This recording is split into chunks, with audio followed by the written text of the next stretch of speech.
But if you do that, it's going to be transformational.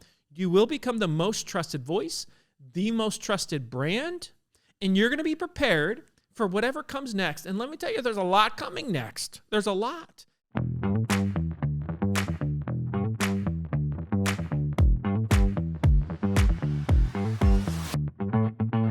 Welcome back to the show. My name is Alex Winter, and I am joined today by a best-selling author, keynote speaker, partner here at Impact, as well as a few other businesses, Marcus Sheridan. Welcome to the show. It's that time again. It's that time. Let's do this. Let's do it. Thank you for being back on here. I love chatting with you. It's great to have you in studio. Mm-hmm. Today we're talking about a really interesting subject. We're talking about They Ask You Answer, but more importantly, how to create a culture within your organization around They Ask You Answer. And what you would recommend is the best way to go about doing that, and how you can have the most success when implementing it. Yeah, I mean, if you think about what's the difference between a culture and, let's say, a program. Sometimes people think They Ask You Answer is a program. That's destined to fail, because programs, they're born and then they die. Programs are generally forced upon people, right? Whereas a culture of something is, this is just who we are. So if you really understand what They Ask You Answer is, it's an obsession with the way the buyer thinks. Their questions, worries, fears, issues, concerns, the willingness to meet them where they are, give them what they want to facilitate that learning process, that buying process. I mean, that's really what it is. You got to be incredibly in tune with them. You got to be empathetic with them. You got to be able to put yourself in the shoes of the buyer. And so if you are going to have this culture, you have to help people first understand the what, the how, and the why of They Ask You Answer. One of the big mistakes that companies will make with this is, let's say a CEO hears me speak, and then he or she goes back to their team and they say, hey, I heard this bull guy. It was great. We're going to start answering all of our customers' questions, and let's get to work, everybody. It's like, that is destined to fail. I assure you that will not work. That's why when we engage a company at Impact and take them down this road of instilling a culture of They Ask You Answer, we start with a workshop where everybody that's going to be participating is there, where they learn the what, the how, and the why. What's the impact going to be on the collective? What's the impact going to be on me individually for the attendee? And now everyone can say, okay, I see it. And of course, I would want this because that's exactly what I expect as the buyer, as the customer, as the shopper, right? You show them the mirror. You show them the mirror, and then they see, yes, we can do this. I can do this, because we're all actually way more familiar with They Ask You Answer than we know, because we all buy things. We all make buying decisions every single day. We research companies, and so we get this. Now, once you've established the what, the how, and the why early on, we got to get a few things out of the way. We've got to have buy-in from top to bottom. Again, that's why we do the workshop. But the critical, let's say, positions that you got to have an active CEO that isn't just saying, let's do They Ask You Answer. He or she is engaged. It doesn't mean this person, the CEO, is necessarily producing blog content. But when it comes to, let's say, general planning meetings, right? Like, we have a 90-day planning meeting with the companies we work with that are using our coaching services. The leader of the organization, the CEO, that person's got to be there. Absolutely. If they're not there, we're not going to play, because there's going to be aloofness, and I just can't stand aloofness and ignorance in an organization, because They Ask You Answer affects sales, it affects marketing, and oftentimes affects the recruiting side of the business. It affects customer service. I mean, it affects a lot of things. Right. And I would hope as a CEO or as a leader of your company, if you're really going to try to shift the culture, that's an important piece that you need to be a part of, and you need to almost champion that charge. You do, but a lot of them try to bypass it, short step it. This is the natural way. It's like, oh, I'm an entrepreneur, and so therefore I've got to just go fast. And what you end up doing, you end up messing up. I mean, we want speed too. So you got to get the CEO, they've got to be involved. The sales manager, VP of sales, whomever that person is, they've got to be a big believer. They Ask You Answer rarely works well if sales doesn't very much believe in it. And the reason for this is because generally the sales team consist of the majority of the subject matter experts within the company. Mm-hmm. They make for some of the best, SMEs to put on video, and they're using the content in the sales process that marketing is producing. They're the ones that are probably getting interviewed. I mean, it's just like all these different reasons. So they need to be engaged, involved. They need to be believers. When we have believing sales teams, it's like we can move literal mountains with organizations. But you get one bad egg, especially like with a VP of sales, it's like, this is the way we've always been doing it, and the internet's still not a real thing, right? I mean, is that possible? Yeah, it's actually still possible. I mean, it's going to die on the vine, right? Right. And so then you've got to have, of course, the head of marketing very much believing, very much engaged. You'd say that's going to happen every single time, but sometimes it doesn't. You have folks that have been doing it a particular way for a long time, and they just can't imagine being more open, honest, and transparent with the buyer. So everybody's got to believe in the golden rule as leaders of the team. Like, we are going to treat our customers as we ourselves would want to be treated. We're going to answer the questions, we're going to put it out there, and we're going to make the investment in this, right? So these are all keys to culture. Another key that I've seen, and it's not an absolute must, but daggone it, I mean, it is a big deal. And this might sound self-serving, but it's true, and that is you need an accountability partner. You just do. You need a coach. You need a guide. In my life, I hire coaches. Why? Because I am naturally a slacker. I will slack off. I will lose discipline.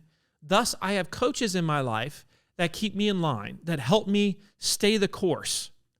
And that doesn't even include my wife, who really helps keep me in line and stay the course as an accountability partner. And so, as an organization, if you're going to do They Ask You Answer, if you go it alone, could you be successful? Yes. But the majority of companies benefit dramatically from someone that is They Ask You Answer certified, from a coach, and from trainers that are going to help you with this. Yeah, absolutely. And I've heard you say this before, and it's a really great phrase because I think it's super true that you can be a preacher to the world and everyone knows you and drinks the Kool-Aid, but you're not a preacher in your hometown, right? Yeah. The actual quote is you can be a prophet to the world. Oh, prophet, excuse me. Right, because that's a higher level than a preacher, right? You're right, that's You can be a prophet to the world, but nobody listens to you in your hometown. And so what happens is if you have, let's say, a marketer that's read the book and wants to get their CEO to also believe it, the big mistake that we see, and I see this, man, I've seen this hundreds of times over the last 10 years of talking about They Ask You Answer, and that is they try to explain the framework to the CEO. That's a disaster. It doesn't work. I'm telling you, it doesn't work. Right. So for people that are, because if a CEO buys in and leadership is bought in, that's great. And it trickles down, hopefully. That's the goal. But if you're a content manager, you're a CMO, a marketing person on the team, and you discover through one of your presentations or they read the book, however they discover it, how do you bring that up in the organization in a way that is going to help shift the culture? Because that could be difficult for some people. Yeah. I mean, let me give you some proven methods here. I mean, these are proven, which, by the way, you can be a great marketer with great ideas, but you're very likely not going to be able to convince your CEO to do They Ask You Answer if you try to explain it. It's no different than if a salesperson at Impact comes to me and says, Marcus, man, we've got this prospect that's really potentially good, and man, their whole team is into it, but the CEO, not really into it. Can you take a call with the CEO and convince him or her that They Ask You Answer is the way? And my answer is always the same. Nope, not going to do it. Okay. And here's the reason why. Because they're coming from a place of resistance and doubt, and they need to come from a place of, I'm going to learn this and do the work to learn it. This is why when a marketer or an evangelist for a company, a champion for They Ask You Answer, comes to me and says, how do I do this? Let me give you the steps. You go to the CEO and you say to the CEO, I have this book that I feel like would be very important for our company and could have a big impact. Would you be willing to read it? Now, the person's going to probably push back a little bit and say, well, what's it about? Well, if I try to tell you what's it about, it's not going to have the same effect than if you just read it. My promise to you, though, it won't be a waste of time. Yes, it's about business growth, sales and marketing. It's called They Ask You Answer. Would you be willing to read it? So you come right back again. Clever. Do not fall into the trap of explaining what's in it. Right. Don't get into that zone. That's right. Very clever. So really, really have the ability to let the CEO self-discover. Yes. Or want It's all to, about self-discovery, Yeah. which is, of course, what we always teach Right. at Impact. And so once this person says, okay, I see this is a big deal to you, I will read this. Then you say, great. Let's have a follow-up meeting in 7 days or 10 days or whatever it is to discuss your findings. I like so this. in that moment, you set literally on the calendar a meeting that's a follow-up to them reading the book. Right. So it holds them to being accountable to actually That's read right. it. Otherwise, if you leave it open-ended, Ain't going to happen. They might never read it. Haven't gotten to it. They've got to promise to do it. Right. And at the end of that, you say, would you be willing to do that? So can we meet and discuss this in 10 days? They are going to say, wow, you are serious about this. Okay, yes. Alex, we'll meet in 10 days. And I would even say at that point, wonderful, I'll send you a reminder. Nice. Okay. So when we meet, we don't come out and say, hey, so what you think about this and what you think about that? You come right out and say, did you read the book? They're going to say yes. And then you're going to say, so give me your thoughts. And let them go. And now they're going to tell you all the reasons why we should be doing They Ask You Answer, why you should be doing it, without you trying to convince them to talk about cost and price, to talk about the competition, to do all the things that are so foreign to so many people when they first read the book. But of course, the way that it's written, by the end, they're saying, man, we'd be crazy not to do this. This is so simple. Of course we should be doing this. Right. That system works. I know it sounds odd. I have tested it again and again. I promise you, if you do this, you are going to see that you're going to get the buy-in that you seek. And a marketer is only as good as the buy-in that they have within the entire organization. That's a great word. I was actually going to ask you that. To create that buy-in, it sounds like that's the critical piece. That's the differentiator for success versus it not being successful, is getting that buy-in. Look, people don't resist change because they're just jerks. They resist change because they're ignorant. Okay. That's why we resist change. Yeah. And so you have to help them become unignorant, i.e. informed. But you can't force feed them becoming informed because they're naturally going to resist, because that's the human way. What you need to do is to provide them with the book that was written to convince the hard-headed CEO that this is the way. This is the way. And you can't be afraid of change. That's it. That's it. So once they embrace this change, you get to this place where you got the buy-in, the culture is starting to shift. What happens? You have so many examples in real world clients and B2B, B2C, all these different industries. What are some of the results that you can share once the culture actually shifts into this new ideology or this new framework? Man, we could go on and on. I mean, we've got multiple companies that became the most trafficked website in the world in their industry. Wow. We have multiple companies that doubled, tripled, quadrupled their business in terms of size. Sign me up for that. We had multiple companies increase their closing rates by anywhere between 25 to 100%, like increase, it's like crazy numbers, man. And I've seen it in so many different industries by this point.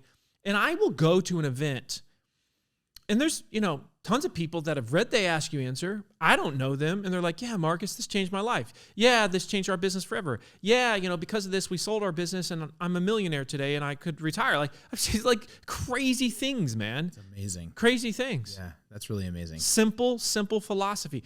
And so don't overcomplicate it.